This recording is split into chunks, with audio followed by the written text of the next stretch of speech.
to another episode of This Is Why I Drink. This is Jeremy again, flying solo. I'm calling this episode 10.5 instead of moving on to episode 11 because I missed a few things on the last one. So the title of this episode is episode 10.5. I brain farted. It hurt. It stunk. I recovered. And welcome back. Now, before I dive in to the topics that I did miss from the last episode, I have to say that again, on the way to the studio today, this week, I got to deal with some more immaculately talented, insanely talented, whatever terminology you want to use, Texas drivers. And I hope whoever's listening to this that's from Texas, especially the DFW area that I live in, understands I don't hate Texas. I love this state. You know, I've been here many times in the past for business before I ended up actually moving here. And I do. I love DFW. I love Texas. My biggest issue is that the people here just can't drive for shit. Literally, it was so bad. So bad on the way here. And I was on a few of the highways, and it cracks me up every time I see a bumper or a full big, and I'm not talking a little tire, a giant tire, or a couple of headlights that are still completely intact on the side of the road, because you see them every damn week, and it cracks me up. And then sometimes you'll even see an entire car, especially on, say, 183 going in between downtown Dallas and DFW airport, in between there and Irving. Every week, no matter what you try to do, you're going to see a car where somehow, some way, somebody did something so fucking stupid that the car not only broke down, one or more of the tires snapped at the tire rod at the end of the axle and is completely caved under the car. And seeing all this shit litter the sides of the highways is hysterical, because it's like a head on a fucking pike from from an old school medieval times war movie, where it's literally like, do not cross or do not do this shit again. And it cracks me up because I don't know who's in charge of cleaning all that up. I just know it's fucking terrible. It's like literally, again, just a bunch of heads on pikes periodically stacked up down the highway. So whoever's listening to this that might be tied into somebody that works for the Dallas-Fort Worth metro area, can we please start cleaning this shit up? Because some of it hangs out into the middle of the street, and it could actually cause more car accidents. Just like the big storm that hit almost 2 months ago now that put almost 250,000 people without power for a week. There are still trees that have either not been chopped up or chopped up, and gigantic limbs, roots, and trunks are hanging out into the middle of the street. And this shit is going on all the way from North Dallas to the ritzy Old Money Highland Park Village area, all the way down to fucking Oak Cliff. So nobody's exempt from dealing with this right now. It is a pain in the ass. So, again, my last little rant on that for this episode, because driving all that, literally, I said this yesterday. I thought it was a pretty good phrase, where I saw a lot of these things, and the first thing that came out of my mouth was tap dancing titty monkey. What the fuck is going on with all this stuff? And I realize that's severely uncouth. A lot of stuff I say on this podcast is severely uncouth. I'd also like to believe it's moderately witty, so enjoy the little witticisms when I come up with them. Now, getting back to I brain farted, it hurt, it stunk, I recovered. I missed a few things in talking about the squad from last time that it doesn't make any sense. And then in between last week and this week with recording, and within the last couple weeks, I should say, you have individuals just constantly do the dumbest shit. And the one who is the biggest culprit right now goes back to it's the representative from Minnesota, Ilhan Omar. A video resurfaced over the last couple weeks of her when she was campaigning for Congress, where she said that we need to be more fearful of white men. We should actively seek to profile white men, and we should be fearful of the radicalization of white men. That blew my mind to see that again, because I'd almost forgotten that was pre-election. And when I heard that, I was like, she said that again? And no, it was just the same video that was brought up.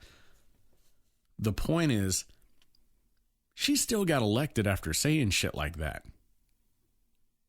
I mean, and again, I'm going to go back to the devil's advocate, looking at both sides of the equation here. For as much of an asshole as our current president can be at times, not once did he ever say we should profile black people. We should profile Hispanic Latin people. We should profile Indian people. We should profile Oriental Asian people.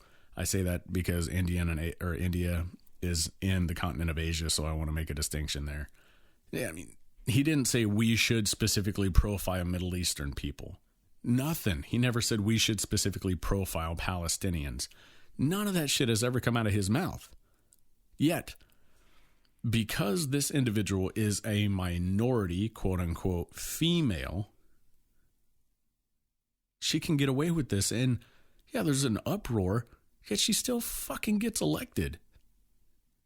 And has constantly been a massive driving force in the division that we have in our current societal situation. It's just idiotic to sit there and let somebody keep saying all of this shit. And she's even gone so far recently as to say that people should stop supporting Trump and they need to wake up because they need to realize Trump wants to deport all brown and black people. You've got to be kidding me. I mean, how stupid are you to sit there and say some shit like that? This guy, literally recently, Trump went and tried to help get A$AP Rocky. I think that's how you say his name. I don't listen to current hip-hop music. I think the majority of the new hip-hop sucks. I'm not going to lie, so I don't listen to it. He went out of his way to talk to somebody who was a friend of his to try to see if he could get A$AP Rocky out of jail overseas. I believe it was in Sweden. And somebody correct me if they listen to this once I give out the information at the end of the podcast if I'm wrong as to what country it was in. The point is, that guy's black. So if Trump really wanted to deport all brown and black people, he wouldn't give two shits. If Trump really wanted to deport all brown and black people, he wouldn't be embracing so many different cultures and ethnic groups and saying we need to work together, we need to stay away from radicalism, and we need to stay away from racism. He wouldn't say those things. So the only reason that this person gets away with it is because, again, she's a quote-unquote minority and she's a woman. Now, I'll say it again like I said in episode 10. I don't hate women. I hate double standards. I hate bullshit, pithy, passive-aggressive, placating double standards. I fucking hate them. Always have, always will. And when people buy into that shit and start playing to it, that's when more trouble happens. And it's been proven throughout history. Okay? So, the funniest part about all this with the whole Ilhan Omar situation is that ever since the tweet about go back, fix your country if you believe you can do it better, and then come back and show us how you did it, other than that one instance where the squad stood together and said, this is racist, this is blah, blah, blah, blah, blah, bullshit, with all the other stuff that Ilhan Omar is doing and saying, they're fucking silent. Ilhan Omar is like the rogue operative of the squad with Ocasio-Cortez, Tlaib, and Presley. She's legitimately the one going rogue, just doing the dumbest shit imaginable, causing more trouble. And nothing's being done to shut her up.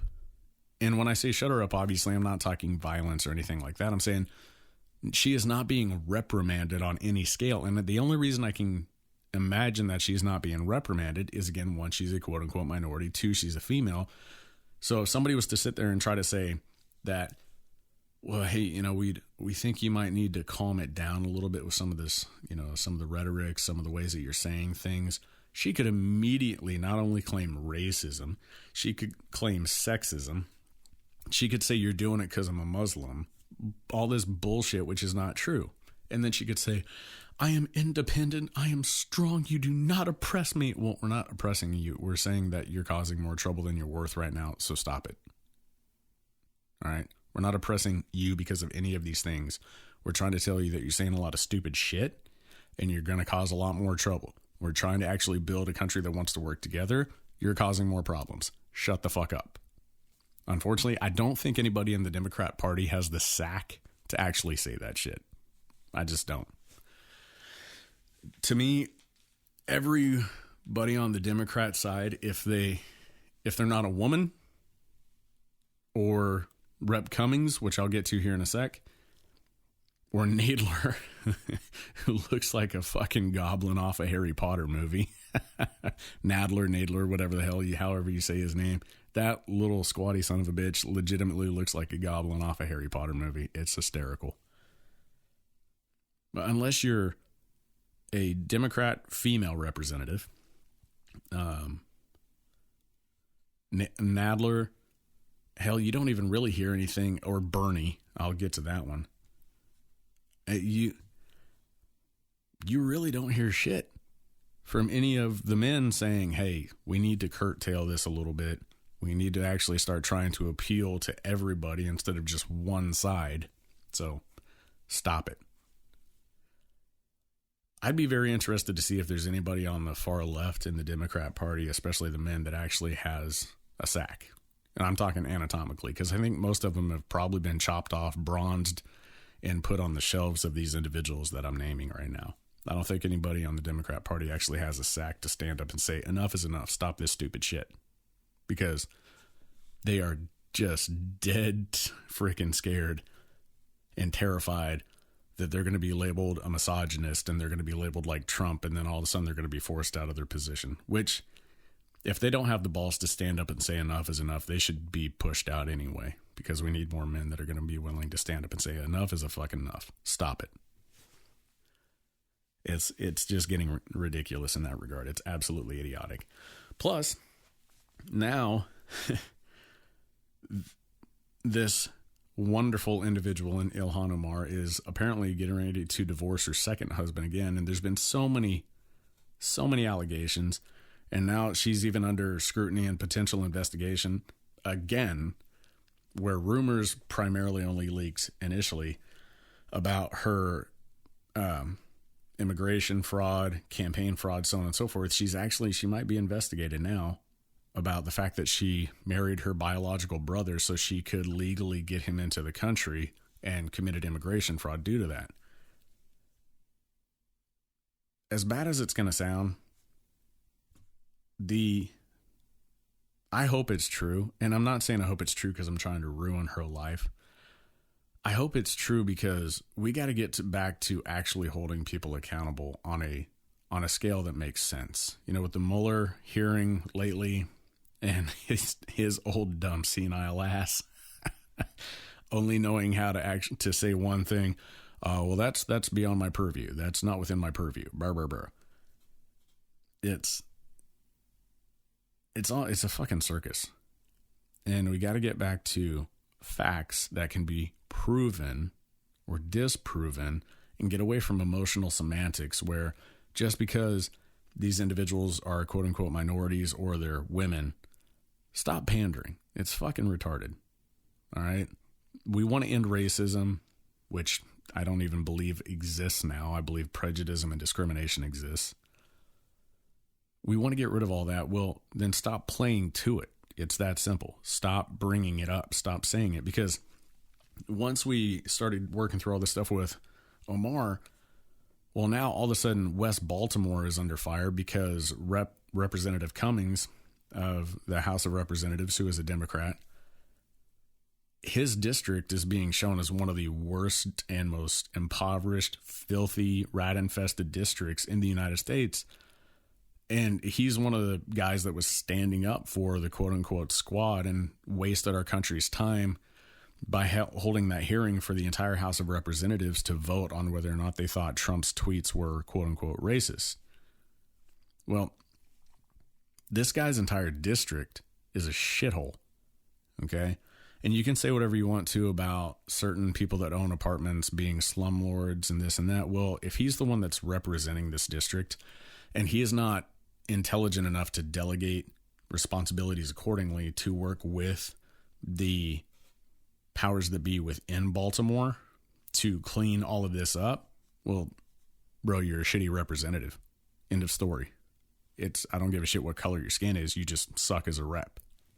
Because if you can't compartmentalize and take 50% of your time to work on the district you represent and then the other 50% to work on your position in the federal government, if you don't have the ability to compartmentalize and focus on both at the same time, get the fuck out of office. That's your job. That is your job. And then Pelosi parades out after she got called out by the squad, by them all, again, Ocasio-Cortez probably for the fourth or fifth time calling Pelosi a racist. Once Pelosi got terrified of that shit, then she comes out and says that Trump's comments about Cummings were racist and we will not tolerate racist attacks. Well, again, Trump never said shit about the man's skin color. He just said his district sucks. He didn't say a fucking thing about he's a black guy. He didn't say anything like that. He just said that Cummings' district is a shithole. And Pelosi immediately went to the greatest common denominator in all of this and played the race card. Dumb shit. Okay? So Pelosi is a puppet. Let's call a spade on that one. I mean, she is an absolute just mindless fucking puppet for these people. Cummings is an idiot because if you've ever actually listened to that guy talk, he can't form a sentence to save his life. And the squad is another group of puppets. I mean, somebody's pulling the strings on all this shit just to keep the song and dance going because none of these people are very intelligent at all. Every one of them is just a fucking mouthpiece. You put a microphone in front of them, it's great for comedy. It's like watching Antifa try to take on all those patriots when they got their asses kicked back in Oregon. That was great. I'm going to keep talking in circles here if I keep saying this stuff. It's so stupid. The squad is a bunch of puppets that are just saying stupid shit to keep us divided. Cummings is an idiot that can't form a sentence. And then Pelosi is a puppet because as soon as Pelosi starts thinking for herself and saying things like, well, we need to watch what we say a little more carefully, we need to examine things more, she's called a racist by the squad. I mean, they're eating each other. It's awesome to watch. It's absolutely incredible to watch that they're eating each other. It also just shows the massive level of dysfunction within our government, and it shows the massive level of dysfunction when people focus on emotion versus logical reason, and they want the spotlight instead of working together. Then, in recent weeks, we had another. Let me see if I can make sure I got this right. I don't want to sit there and misspeak on this one. Erica Thomas, who is an American politician, black lady, who got into an altercation with a guy. Oh my God. Where she was in an express lane, had too many items, and in the state of Georgia, And this guy called her a lazy bitch. I'm not on public television or anything like that, so I don't really have to pull punches. He called her a lazy bitch and told her to go back. And what he meant was go back in line because you have too many items. And this little fucking twat pocket of a human being decided to try to turn this into 15 minutes of fame by getting on social media, creating a video where she was crying, pulling the race card, saying that he told her to go back where she came from, blah, blah, blah bullshit. Then when this guy was given an opportunity to actually stand in front of a camera and just speak his side of the story, this little snatch pocket interrupted him on camera and started trying to berate him instead of giving him an opportunity to speak, calling him a racist, saying he's white, which it was actually shown later on that he's Cuban. So good job sticking your mammoth fucking foot in your mouth on that one, Thomas. And saying that he told her to go back where she came from and that he's got to be a Republican. Well, he turns out to be a Cuban Democrat. Again, they're eating each other. And throughout this entire rant on live TV, Erica Thomas is sitting there talking about how, and God is with me. God has blessed me. I am of sound mind. I am calm. I am good. Blah, blah, blah. And it's hysterical because every single thing she was saying just showed what a complete piece of shit she's being right now.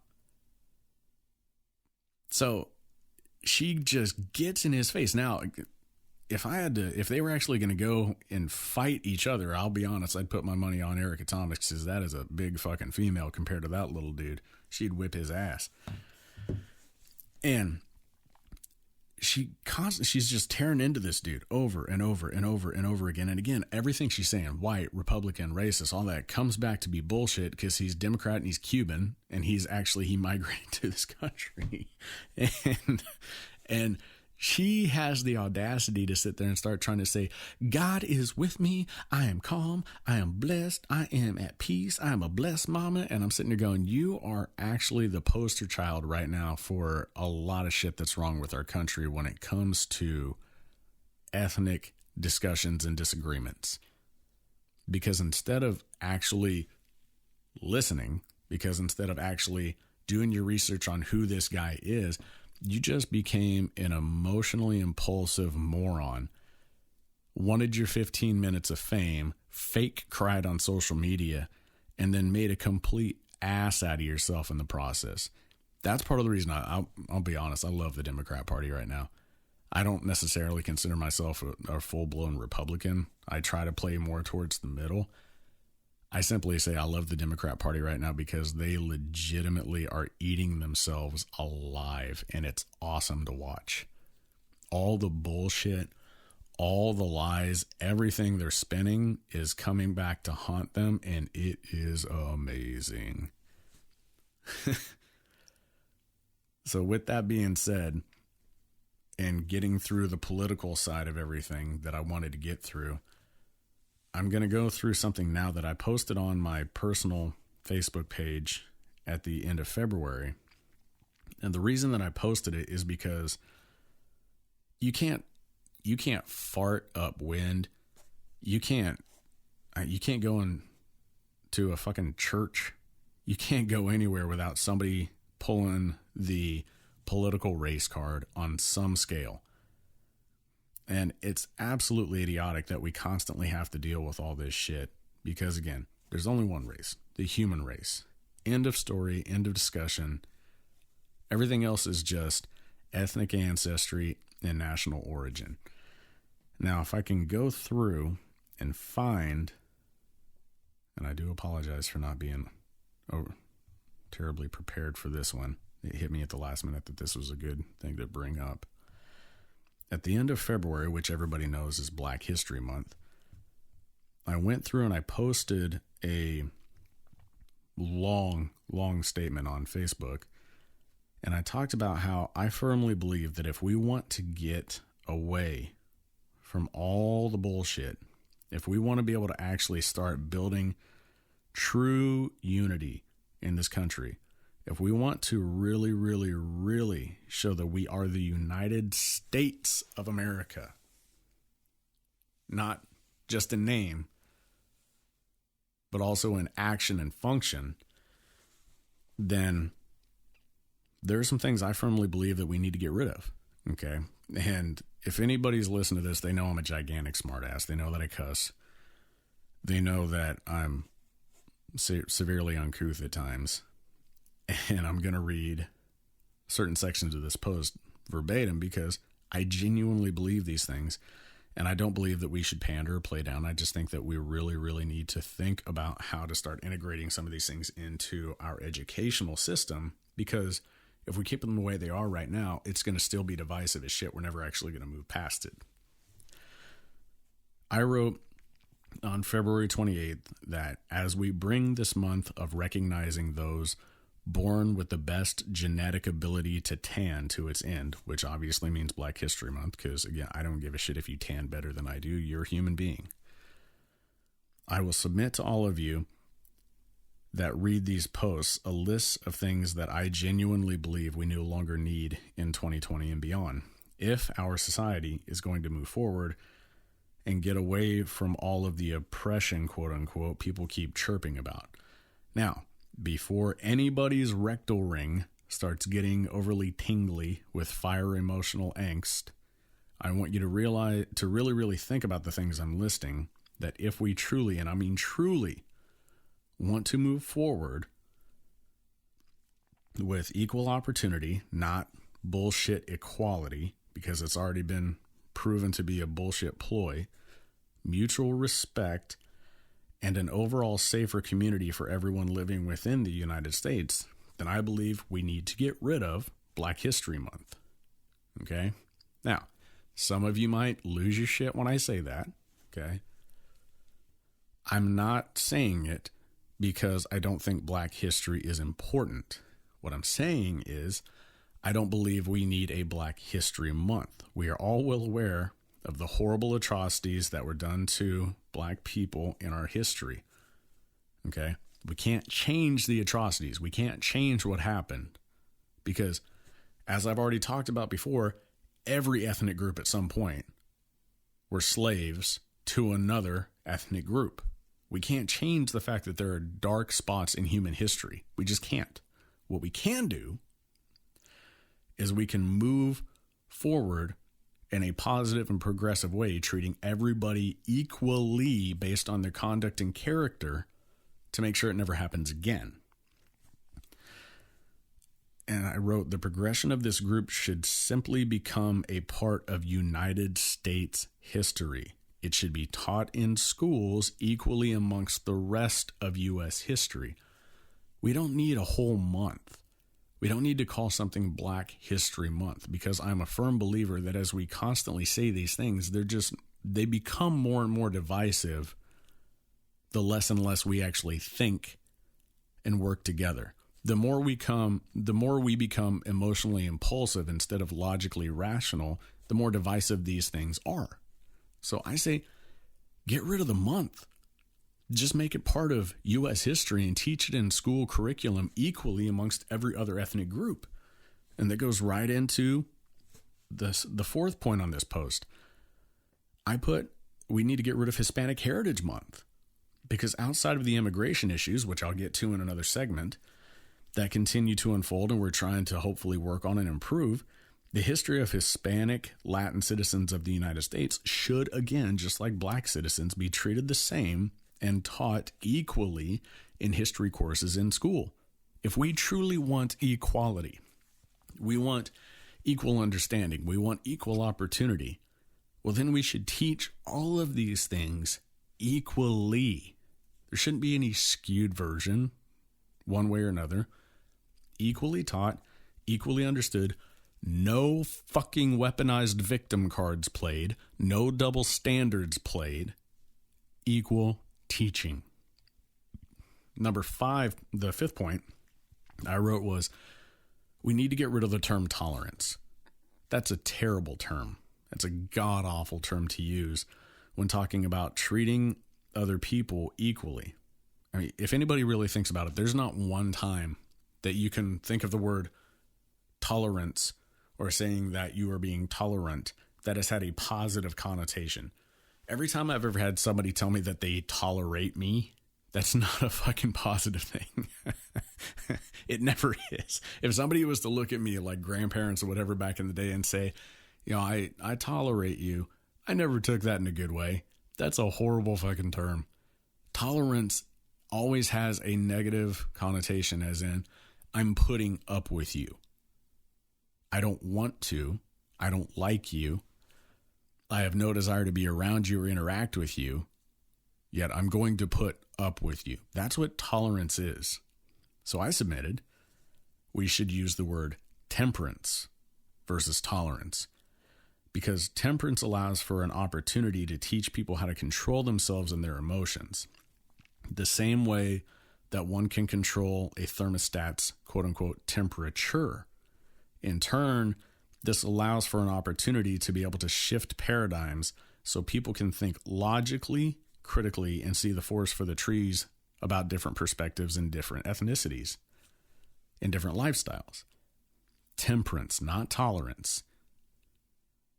Temperance, because you're in control of yourself, just like controlling the temperature on a thermostat.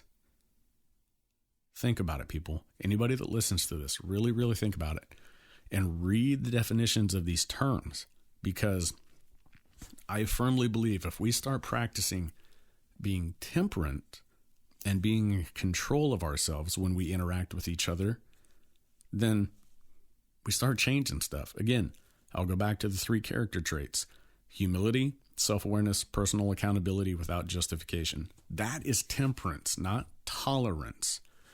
The only reason we say we need to be tolerant is because it's a battle cry bullshit term that gets people to either stand on their toes or sit back on their heels. So you either become aggressive or defensive. It's stupid. Temperance. Teach temperance. Become temperate of your temperament. And understand you are in control of yourself and you need to maintain that. I finished off with one of the funniest things about all this, and it's funny because of its irony, is the fact that other than Middle Easterners, Hispanics and Latins, and Black people, the other 2 primary ethnic groups that have migrated to our country in large quantities, Indians and Asian/Orientals, again, making that distinction. The only ones that bitch all the time are the Middle Easterners, the Hispanics and Latins, and the Blacks. They're the only ones that just constantly bitch and scream racism, racism, racism. They're the only fucking ones. The Indians and the Oriental Asians, they don't say shit. They don't bitch. They just work. They just go to work. And the most hysterical part about it all is that we fucking enslaved the Chinese to help build the railroads. And they don't do shit to try to come at us on any scale. They don't sit there and scream racism. They don't scream reparations. They don't scream any of that shit. And we enslaved the fuck out of them to help build the railroads. Yet we have Blacks screaming oppression and racism. We have Hispanics and Latins screaming oppression and racism. We have Middle Easterners screaming oppression and racism. Yet the Indians and the Oriental and Asians don't. They don't do shit. They don't scream about it. They don't say anything. And it's funny to me. It blows my mind that we have all of this negativity surrounding 3 primary groups when the other 2 groups, the Indians and the Asian Orientals, are becoming the vast number of very wealthy ethnic, or I should say, they are becoming the highest. I can't even talk right now. I just completely went stupid. It's part of the reason this episode's called I Brainfarted. I had a feeling it was going to occur during this session. They're some of the most affluent people in the country. There we go. Those 2 ethnic groups are some of the most affluent people in the United States of America. And it's because they just buckled down and worked their fucking asses off. Now, somebody out there is going to try to bring up Native Americans. I get that. Again, if you really want to break it down, there are dark spots in every area of human history. If you want to talk about the white man's oppression of Native Americans, okay, let's also talk about the Native American tribes that were murdering each other, because that occurred. Let's go over to Africa and look at the war-torn countries where they still murder each other. Let's go over to the Middle East and look at the history of the countries that murdered each other. Let's go to Latin America and look at the history of the countries that murdered each other. Let's go over to Asia and look at the countries and ethnic groups that murdered each other. There are dark spots in every area of human history. The point is, stop churching it up and spinning shit around to play a fucking victim. Stop being a weaponized victim. End of story. It's that simple. Now, I know that some people are not going to agree, and I'm sure a large number of people will not agree with getting rid of Black History Month and Hispanic Heritage Month. And if they don't agree with it, well, then I submit that we start a Cracker History Month. I'm dead serious. We should start a Cracker History Month. Don't call it White History Month because we don't need that kind of backlash. But if we're not going to sit there and get rid of Black History Month and Hispanic Heritage Month and just start integrating them into schools and the curriculum of U.S. history, we should start a Cracker Heritage Month and Cracker History Month. I firmly believe this. And we should have Dave Chappelle narrate all the shit on TV. I think that'd be fucking hysterical. We could have Dave Chappelle and Kevin Hart narrate all of the episodes for Cracker History Month. And then every major city in the country should have a parade for Cracker History Month where you have a Captain Cracker Jack, and every patron that comes out to the parade gets a box of Cracker Jacks to eat while they're watching the parade instead of parade candy. I think that'd be fucking hilarious. Seriously. If people are going to be so butthurt and be so stuck on idiocy that they don't see the benefit of getting rid of divisive, propaganda-laden history months and simply integrating them into school curriculum of United States history, so we truly start treating everybody equally, then fuck it. Let's have a Cracker History Month. I think that'd be awesome. So, I'm sure I pissed a few people off with this episode. The squad, to you female congresswomen, if anybody ever hears any of this, you need to check your chick. Omar's going to cause a lot more trouble than she's worth in the long run. And she's going to destroy anything that the rest of you actually believe you're trying to work towards. So, check your chick. Because she's going to be a dangerous little propaganda puppet here too, before too long. Outside of that, the last thing I'm going to say is that, and I'm going to repeat this in episode 11, is that at the end of all this, because I'm going to try to wrap up racism in the next episode, I want to give those people that actually follow and listen to this the option of picking the next topic that I discuss. And I want to get some actual interaction with the people that do listen to this. So first and foremost, if you do listen to this and you actually want to start engaging more because you believe in the direction I'm trying to go, even though you might think I might be a little bit, quote unquote, harsh or uncouth about some of the things that I say, then you can follow me on Instagram at TIWID official. So this is why I drink official, TIWID official. The same handle on Instagram, TIWID official. Facebook, this is why I drink. And it's got the picture of me with the sombrero and the beer. The email you can reach me at is TIWIDofficial@gmail.com. So again, an acronym for this is why I drink official@gmail.com. And I really want to start getting some ideas, or at least some questions, interaction, feedback, even, if you will. And if you want to cuss me out on there and tell me you think I'm a complete piece of shit, that I have no idea what I'm talking about, so on and so forth, go for it. That's fine. I have no problem with that. Because the direction that I'm trying to go here to help us get back to that middle road and really see the forest for the trees on life. I don't believe we're going to get there by approaching it from a Mr. Rogers perspective in 2019. His time, that worked. And he was a pioneer and an amazing human being in that regard. I don't believe that to wake up a lot of the people out there, we're going to be able to do that with a Mr. Rogers approach right now. And I want to start getting some interaction and feedback. So again, TIWID official is the handle for Instagram, Twitter, and TIWIDofficial@gmail.com is the email. And then This Is Why I Drink is on Facebook.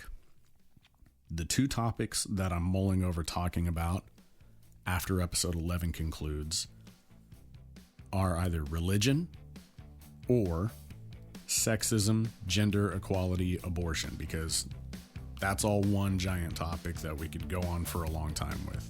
So again, number 1 is religion, and number 2 is sexism, gender equality, abortion. So those are the two topics that I'm mulling over, really, really diving into after the one about racism is done once episode 11 gets recorded. And